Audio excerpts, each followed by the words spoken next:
Welcome to Breakthrough Success.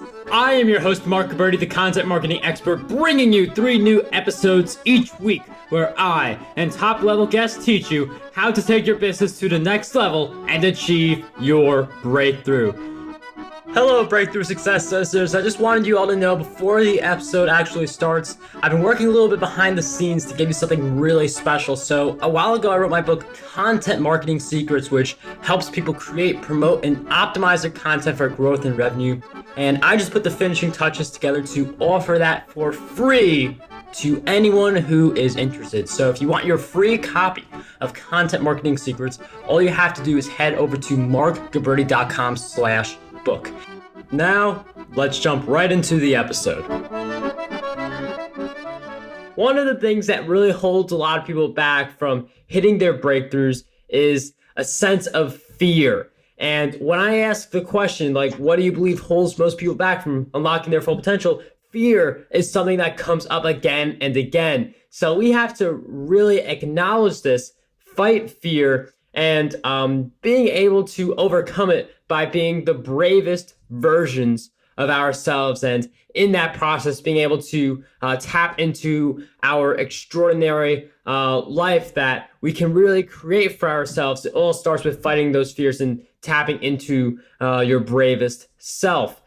So that's what we're going to talk about in this episode. Today's guest who is going to lead us today is an entrepreneur, life coach, consultant, and public speaker. His popular blog, asmithblog.com, offers important advice and insights on leadership, bravery, and life purpose, among other topics.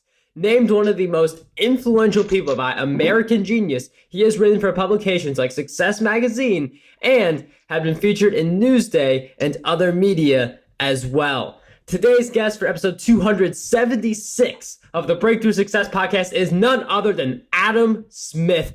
Adam, it is such a pleasure to have you on the show. It's great to be here, man. I love the high energy.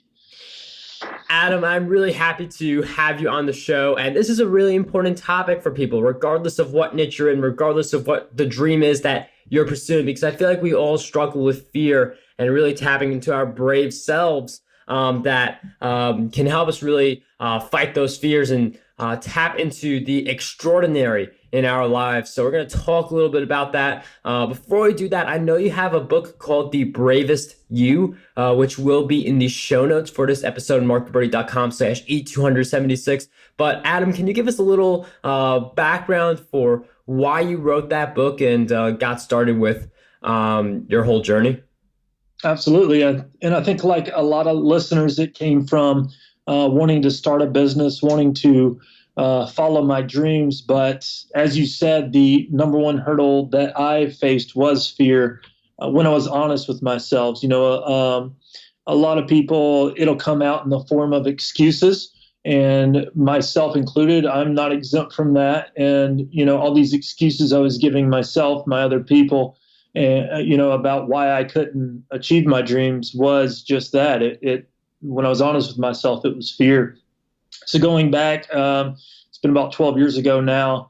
I just started with a passion for writing, and so I started a blog, and I had maybe 10 monthly readers at that time. 5 of those were family reading, and then 5 others were random people, but I started with the passion for writing. Was showing up once a week to write it was more like a journal blog than what it is now. Now it's more of a business insight blog, but, and I'll make this story short. 12 years ago, did that, within the first 3 years, went from 10 monthly readers to 1,000, still modest to other blogs, but I had a core group of people within those first 3 years that, wanted to know what I thought. And so again, still just a passion for writing, for creating community as well. But by year 6, it had gotten up to 40,000 monthly readers. I had changed my blog insight more to fit my own passions than just a journal. Some other insights is I built an email list, as I know that many listeners believe to be a big asset, and I would agree. I mean, that was a huge asset into growing. I'm not dumb in thinking that 6-8 years ago, building an email list, not as many people were trying to build that, not trying to grab attention. So it was a little easier back then. It's still definitely possible now, but that's another insight as far as growth. But in year 6, I was able to then create a coaching consulting business online from my core group of readers. We're now about 70,000 monthly readers on the blog now. That remains pretty steady. Was able to grow Twitter, Facebook. This is just a quick version. There's a lot of other things that I could say in there, but those were the things that I would say were instrumental to growth. And then from year 6 to 6 years later, then just constantly trying to build, trying to see what makes people tick. Now I've started some podcasts because insight, just looking and seeing what my readers want and where they're consuming content. Podcasts are a great way to do that. And just constantly trying to reinvent myself as well along the way. But that's just a quick insight as far as where I've come from to where I'm at now. Adam, thank you for sharing with us that quick story and a little bit of an idea of like how much you've been able to grow to the 70,000 monthly readers and also a podcast. I don't want to deviate too far because I really want to focus on tapping into the extraordinary, tapping to our brave selves and eliminate fighting off fear. But I know a lot of people, they like to listen to multiple podcasts. So I'm just going to let you just give you a little spotlight to share what your podcast is for if anyone wants to, like 15 seconds or 30 seconds decide if they want to listen to your podcast. Where can we find that? What is it all about? Cool. So I actually have 2: Live Life with Purpose, where it's just me, my thoughts for the day. It's kind of like an audio version of the blogs that I write. You can find that, Live Life with Purpose, if you search that on wherever you like to listen to podcasts at, it'll pull up. And then my other one, Ideas with Adam Smith. It's where I interview people that I look up to and ask the questions that I'm curious about.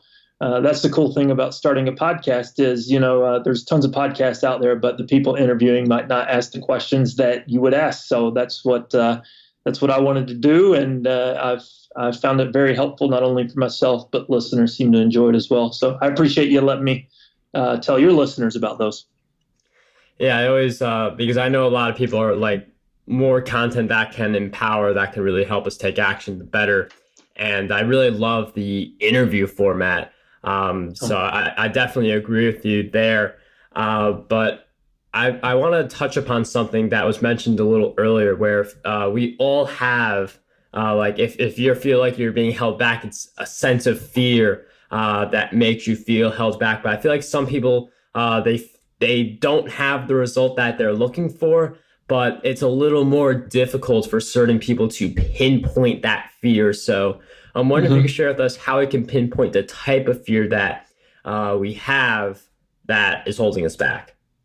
Absolutely. So, in my coaching and consulting, I deal with a lot of small businesses. That's where I tend to be in the business space.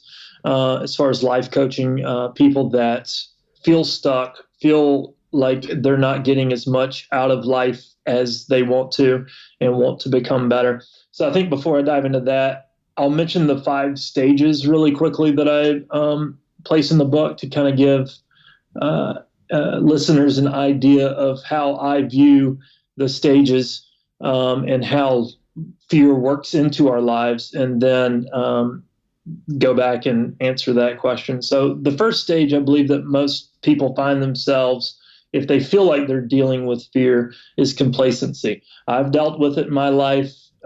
People listening can identify with that. And the thing about complacency that will sometimes trick ourselves is that complacency has to be this thing where we're doing nothing. But in fact, in today's age, in 2018, I find it more with our schedules. So we fill our schedules full of things that don't really matter, that don't get us to our goals, that keep us busy but not productive. And so in 2014, I had a panic attack, thought it was a heart attack, found myself in an emergency room. And I had filled my schedule with too many things. I committed to too many things because I'm a recovering people pleaser. I kept saying yes instead of saying no. I still have a hard time with that. But, we're all learning. We're all evolving. We're all trying to become better. But complacency being that first stage. Then what will come is inspiration and or ideas. And these are those things that come to us that we want to do. But our third stage is fear. Fear being all the reasons that we can't instead of all the reasons that we can. But what I found in my research and talking to 400 people over the past 3 years, from researching to writing my book, was that the one thing that takes more people often than not from fear to bravery is passion. And I know passion has become such a buzzword and possibly overused, but it was the only word that I could find that described really the motivation behind people finding bravery in what they're doing. If someone has enough passion for something, they're going to find the bravery to do it. It makes you more curious. The root word of passion comes from passio, Latin meaning to endure. So it's those things that cause us to endure those things that seem too big, maybe in the moment. But those are the 5 stages. So going back to your question, wherever you find yourself, especially in that third stage of fear, what we're talking about right now, and pinpointing those things that we're facing and the different fears, is those, again, saying that those things that seem bigger than telling you all the reasons that you can't, rather than all the reasons that you can, but also those things that I mentioned earlier, the excuses that come up, and we tell other people all the reasons that we can't. But the lack of passion in those things would be the main thing to pay attention to here, because then you have to ask yourself, are you pursuing the right things? Should you even become brave in those things? And that will really help you gain some insight on which way you need to go. And I do talk about some different ways that people can find passion, those being, where your energy is, what do you tend to talk mostly about, what are you curious about, what would you do for free? Those are just some insights into maybe what people will find their passions in. And thank you for sharing with us all those stages, because it's good for people to like all those stages are discussed in more detail in Adam's book. But for you listening to the episode, it's good to have those stages so you have an idea of what leads up to the extraordinary life. One of those you touched on is passion. Yes, I feel like it's something that people use a lot, sometimes a little too much, but I feel like we all get the concept of passion. So I'm going to ask, when it comes to passion, I feel like that's not enough. You also need to endure. You also have to be able to persevere. So how do we get better at the enduring part? Because there are some really tough things that happen. That's just part of life. So how do we be able to endure and rise higher? So, more often than not, I feel like so many people think or feel that life will come to them easy. And I think the expectation of difficulty is such a huge thing. When people set out to things, they think that it will be easier than what it actually is. And I mean, what you just said, life is hard. And we need to learn how to expect those things. And I know going into business, I planned it out and life didn't go as planned, not even nearly as planned as what I thought it would be. So yes, planning is important because you get to go into the direction that you at least plan out, but don't expect it to go exactly as planned. It's important to plan because you at least head towards it, but you might veer off a little bit and you can eventually come back on. But the thing besides that, going back to passion, is we have to learn to love not only our work, but life itself. And passion, a lot of times, is referred to in our body of work. Find passion for the work you're in.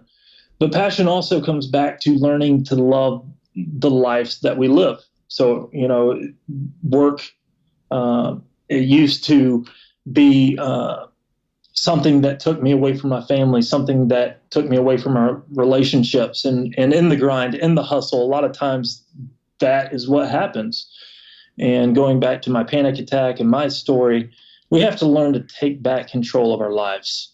And it's coming back to that and setting our lives up accordingly, scheduling things out accordingly, and not letting work take over life, but learning to fall in love, not only with work, but with life would be my recommendation there.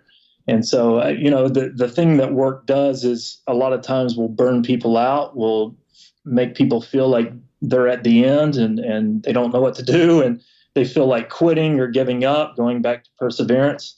And, the other side of that is too, I want listeners to know that there has been a negative connotation that has been put on quitting, and quitting sometimes is the best answer. Yes. And, there's freedom there. It's okay to quit. If you see dead ends to something, if you see that, that something isn't going as planned and there's better opportunities, then quit and follow the better opportunity. And there's a section in my book that I talk about that, and I know some readers have reached out and told me, thank you for putting that in there. I haven't thought about it that way, but I think it's important to know that it's okay to quit, because even from an early age, quitters never win. Winners never quit. It's a saying, and we can sometimes get that whole mentality and take it for the rest of our lives. But man, some of the best things that I've followed were only possible because I quit things to make room for something better. And that's when quitting is done correctly. You quit things in order to make room for something better.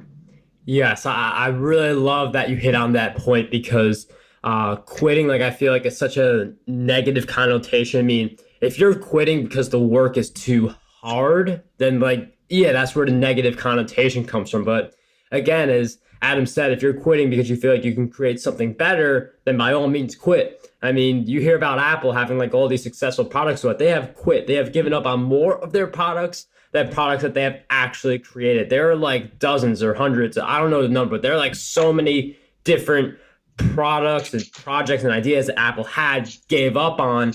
And by giving up on certain ideas, they were able to build upon the ideas that they're more known for today, like the iPod, iPhone, other things like that. So I'm wondering if you can share with us, we talked about the endurance, but you also talked about work in the sense that it can take us away from our family. And I feel like this is something especially important to talk about, because there's some people who they have the 9 to 5, and then they're an entrepreneur from 5 to 9 or whatever hours that they're working on their side hustle with the dream of someday quitting their job that they hate to pursue the entrepreneurial dream that they want to live forever. So how can people work a lot, do great work and also be with their families?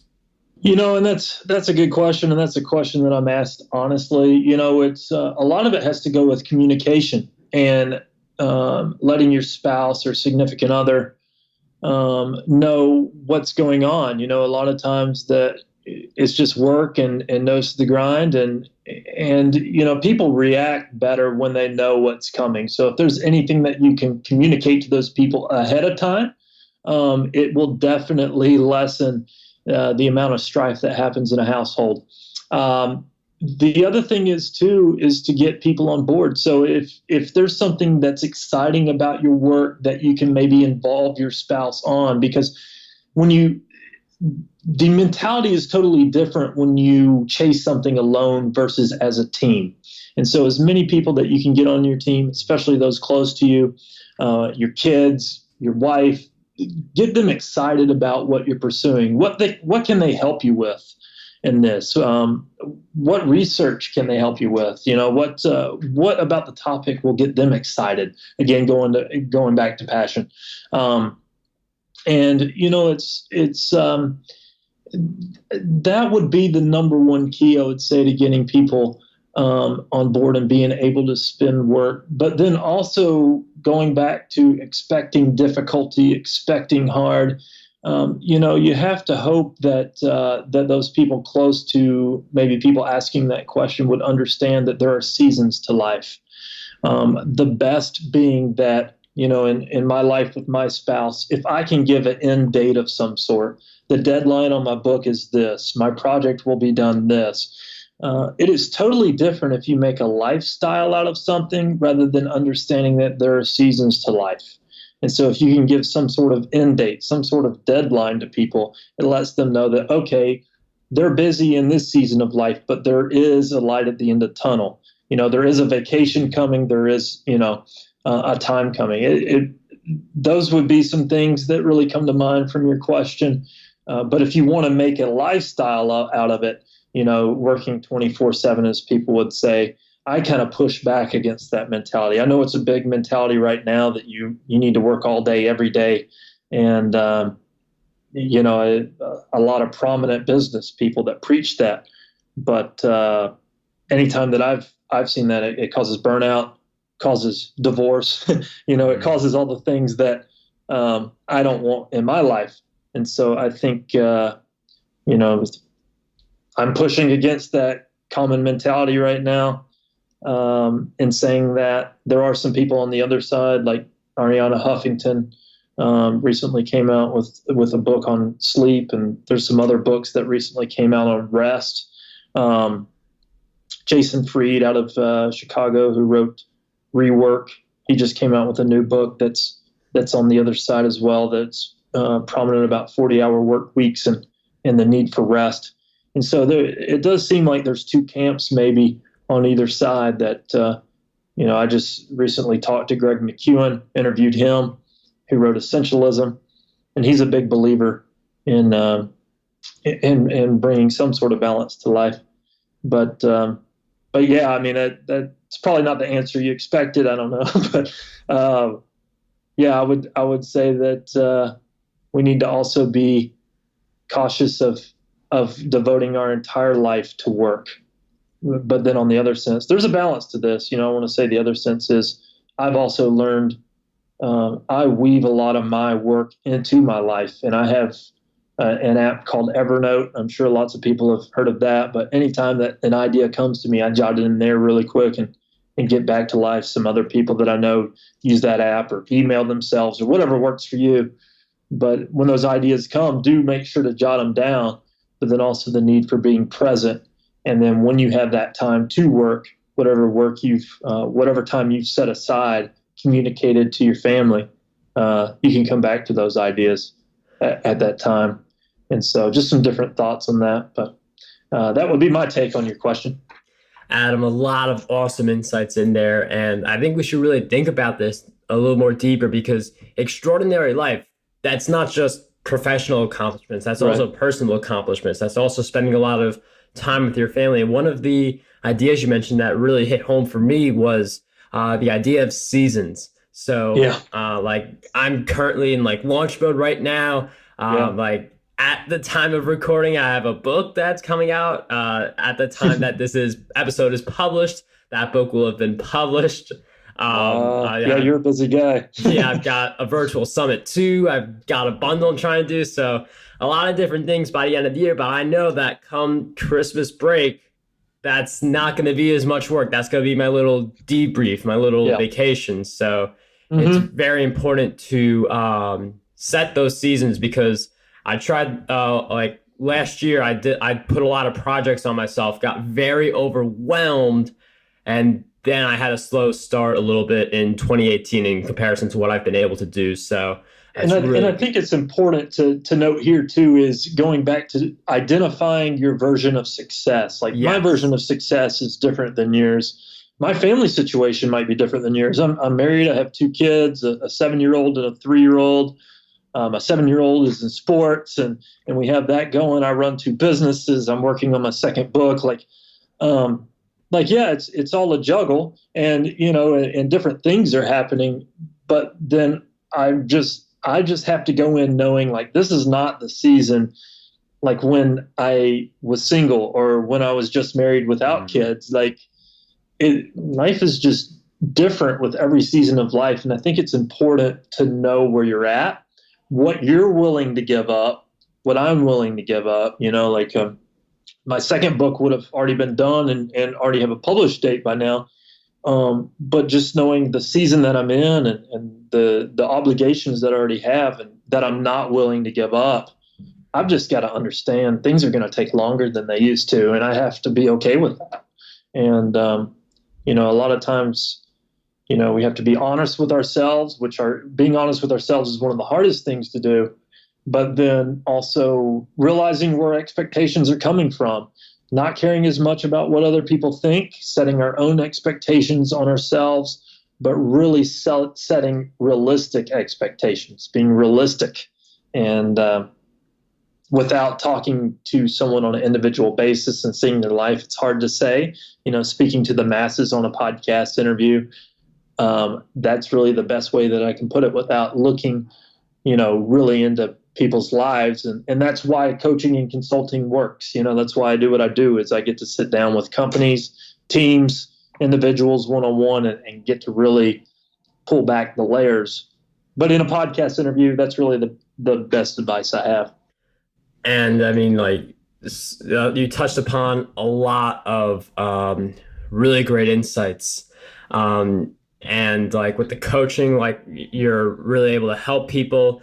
And just one important point also that I want to bring back up is that we have different expectations of success. You mentioned that you're married, 2 kids. I'm single, so I have the different schedule. I have a different kind of workload. But you also, on another side, you hear people who are financially free but only making some people would say it's not that much money that they're making, but because they're set up, they're financially free. So for you listening to this right now, I'd really ask you, what is your definition of success? Think that over as you continue to listen to this episode today. And one of the things that I want to jump into, we talked a little bit about endurance and perseverance a little earlier. With that in mind, Adam, I'm wondering if you could share with us one big challenge you faced in your journey and a powerful lesson you learned during that challenge. The biggest would be the financial hurdle, as I know a lot of people deal with. You're trying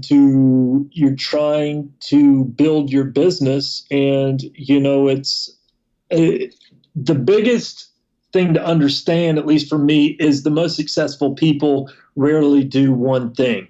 And I think a lot of people looking from the outside think that people do one thing. Currently I do my online business. I own another small business in my community. I invest, and there's some, I reap the benefits from that too. But there's all these things that built, I have my book. There's all these different income streams that come in. And the biggest expectation, again, going back to setting realistic expectations, is that money would just come. And I just want to say it's okay to work a job while you are working on your side hustle until it becomes enough. And that goes back to, you said that it's become a buzzword and overused. And I would agree in some contexts, but really, when I say passion, maybe listeners would hear it better as, what do you really care about? But when you really care about something, you're willing to put the work in. And so, the financial hurdle would be one thing, expecting it to come, having to work another job, having to find different income streams. And that would be the biggest hurdle. But the way I solved that was to know that these things were going to come. Eventually I understood, okay, this is where I just need to put in the work and can work on this around the schedule that I have, either wake up earlier, stay up later. But I understood that, as bravery showing up again and again until I find success. Passion was the one thing that brought that into my life, and more people that I talked to. told me the same thing. The passion, the things that they cared about, they were willing to show up again and again for, no matter the odds, because they cared about it. Going back to my own story, if you want to think about it in your context, that's great. And in your story, I love that. Going back to my story, my passion for writing, showing up when I had 10 monthly readers, and it turned into what it is today. I didn't necessarily think about the income. I was thinking about my passion for writing, and then it grew into something. And so that would be my thought on that. What do you really care about? Show up again and again. How can you turn that into a business? And just keep pressing on. A lot of people quit right before success comes, right before the benefits are reaped. And I would just say, keep persevering. And if people aren't feeling like they can keep enduring, that's when you set a deadline. By this date, I want to achieve this. If I don't, then I'm going to think about something else. But really, really get clear, as far as what you want to do with your life, because it's then that what you want to persevere at, what you want to become passionate about, and what's going to wake you up in the morning and keep you up late and keep you going. And, at the root at it for me, it's not all the things that I do, it's helping people, and what you do with your podcast helps people. And I love hearing from listeners and readers and all those people, and people are what keeps me going. And so that's why I do what I do. And I guess that's probably why you do what you do. But that would be my best advice there. Lots of great insights there. Like having a why behind what you do. Like we enjoy providing value to our audiences, seeing those transformations. I also liked how you mentioned having multiple streams of income. I also am an investor. For anyone wondering what I invest in, it's stocks right now. Real estate's going to be the next transition at some point, but it's good to have multiple streams of income, because if one of them dries up or doesn't do as well, at least you have a bunch of other streams coming in, compared to if you just have a job. If you get fired from that job, your income's dead pretty much, unless you have some other streams going. So it's important to think about what income streams you are creating for yourself. Absolutely. And that misconception of people thinking that people do only one thing and they're wondering why they can't get traction with their business. Well, the thing is, people often compare their beginnings to someone else's end or middle of the road. And I had a boss tell me that a long time ago when, he was uber successful and I wasn't yet, and he told me in a meeting, you're comparing, he was 30 years older than I was at that time. And so, I was comparing where I was at to where he is. Well, he's had 30 more years of experience of learning of wealth growth, the same. You can view investing as you can apply that in many areas of life. You put small increments in on a daily basis, monthly basis, yearly basis, and eventually it will grow because of compound interest. And so that's how we need to view things. Every day is showing up, and eventually 5, 10, 15 years, you'll get the results that you want. But without that room to grow, without stewarding well with what you already have, it's not going to come. And so that is so important to understand. If you don't feel like you're getting traction, if you don't feel like you're getting the results that you want, one, it's okay to take a break and come back. But the other part is too that. This is a side note here, but getting people that will encourage you, that will rally around you is important, that believe in you, and when the self-doubt starts talking. But also on the practical side, it's okay to work on those things while you have a job. If you work 9 to 5 and you're single, then you have all the time in the day. But if you have a family, after you put people to bed and communicate that and see what's okay with your spouse and your family. If your spouse wants you to come to bed with you, like mine doesn't like me to stay up late at this point in time, I just have to wake up earlier. And so that's a communication that's and that needs to happen. But once you figure it out, and get into that routine, it becomes a lot easier. And again, it's interesting how you mentioned, like, for instance, some people may be single, some people may be married. It's that different level of success that you have that really determines basically what you're going after, your whole approach to growing your business. So it's interesting you mentioned the that communication again, which is something really important. And one thing that I also want to touch upon is that if you have like a big dream that you want to accomplish, one of the best ways to get there is through personal development. So you listening to this episode, that's personal development for you. As you keep building that, you are going to get closer and closer towards the big dreams that you are setting for yourself. But one of the my favorite ways for personal development is to read books. And with that in mind, Adam, I know you shared some authors and books earlier, but I'm wondering if you could share with us 3 books that you believe will have a positive impact on us. The first one would be, only get 3, so this one's a little tough. Essentialism was a huge book in my life by Greg McKeown. I would definitely recommend that. I know you got so many.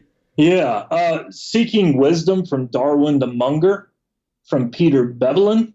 I haven't seen that in a bookstore in years. Probably have to get it on Amazon, but that was really beneficial. And I'm having to go back to, only 3. So what I'm on the fence on is I really like Jordan Peterson's 12 Rules for Life that recently came out. But then I also like Jocko's Extreme Ownership. And so there's 4. That's fine. Some people don't like Peterson, so go with Jocko's book. But those would be the books that really have probably stood out the most over the past 5 years or so. Adam, thank you for sharing with us those great book recommendations. Those will all be in the show notes, markguberti.com/E276. We'll also throw in content marketing secrets in the show notes as well, because we recently came out with an audiobook edition, Podcast Domination, Same Story. That will be in the show notes of the Breakthrough Success episode. And before we wrap up, Adam, I've asked you several questions throughout our time together, but what do you believe is one question that we need to be asking ourselves more often? Am I doing something today that is getting me closer to my definition of success? Adam, I really like that question. And obviously, again, like a main theme, success is different for each person. But once you define it, that's a really great question to ask yourself if you want to achieve that success. That'll help you challenge yourself and grow. So thank you for sharing with us that question, all of your great insights throughout our time together. If you guys want to learn more about Adam, head over to his blog. And also, I'm sorry, I just blanked out. What's the name of your blog? asmithblog.com. Okay, asmithblog.com. Okay. Yeah. So everyone check out Adam's blog, asmithblog.com. Also, The Bravest You, that book is available on Amazon. That link will also be in the show notes. But Adam, I can't thank you enough for sharing all of your great insights with us. It was such a pleasure to have you on Breakthrough Success. It was great talking to you today. Thank you for having me on. How does over 100 retweets per day sound to you? My free ebook, 27 Ways to Get More Retweets on Twitter, has you covered. I use the methods within this ebook to get over 10,000 retweets every single quarter. To learn